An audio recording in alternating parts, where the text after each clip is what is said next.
A couple of weeks ago, I shared an experiment for soy-free tofu using egusi seeds.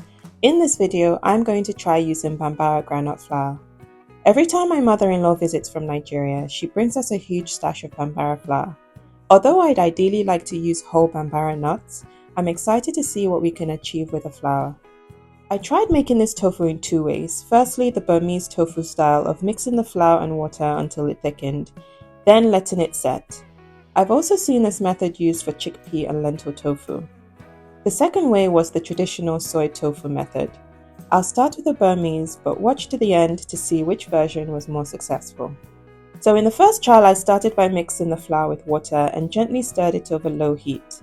The water to flour ratio was off and I ended up with huge lumps. The best way to fix that is to blend, so I got my trusty hand blender, added a bit more water and got it to a much smoother consistency. From there, I was able to stir continuously over low heat until the mixture thickened considerably and the raw flour taste was pretty much gone. I scooped it into a glass bowl and smoothed it out as best I could. Then I left it to cool before covering and placing in the fridge to firm up fully.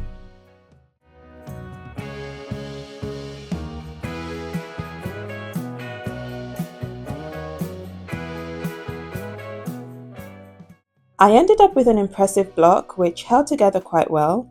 Cutting into it, I could tell it was quite soft and it stuck to my knife blade a bit. It reminded me of a block of semi-soft cheese in terms of its bounciness and creaminess. In case this is your first time coming across Bambara, Bambara groundnut is a highly nutritious legume native to West and Central Africa. It's sometimes called jugo beans.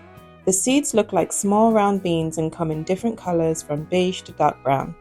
It's a great source of high-quality plant protein, complex carbs, fibre, and essential minerals like iron, magnesium, and potassium. It's often milled into flour and used in various traditional Nigerian dishes, with the most popular being Okpa, a steamed pudding from Enugu State. To see how well it would do in the oven, I coated some in a spiced corn flour mixture, a couple I coated with oil, and 2 I left with nothing added. After 10 minutes or so in the oven, they actually started to melt. The ones coated with oil became actual puddles. It reminded me of soft melty cheese like mozzarella. So while I can imagine adding this delicate tofu to a stew or soup at the last minute, I think there's room to explore how this could be made into a vegan cheese alternative that melts quite beautifully. It tasted like Bambara groundnuts, quite earthy and nutty. The texture was creamy but also a bit gritty. For the second method, I mixed 50 grams of flour with 3.5 cups of water, this time switching up the ratio of water to flour to reduce the thickening effect.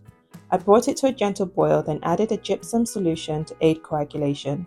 The curds were pretty small and the consistency of the liquid was quite gelatinous because of the starch content, so I wasn't sure how it was going to turn out.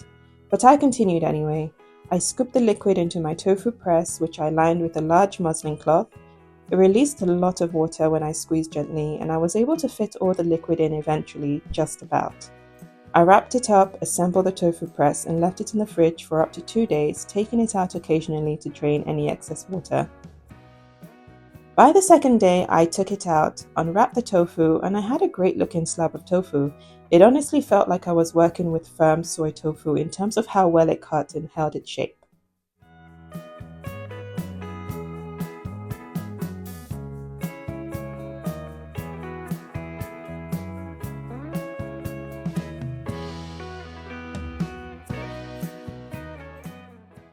I baked a few cubes and this time no melting. They held together really well, the texture was soft but firm, somewhere in between a silken tofu and extra firm tofu.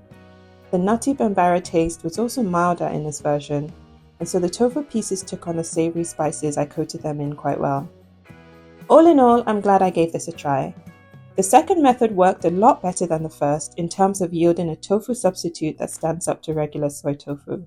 When I get my hands on some whole Bambara groundnuts, perhaps I'll try to make this again and see if I get similar results.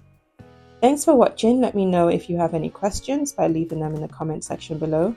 Be sure to subscribe because I post a new video every week, and I will catch you next time. Bye!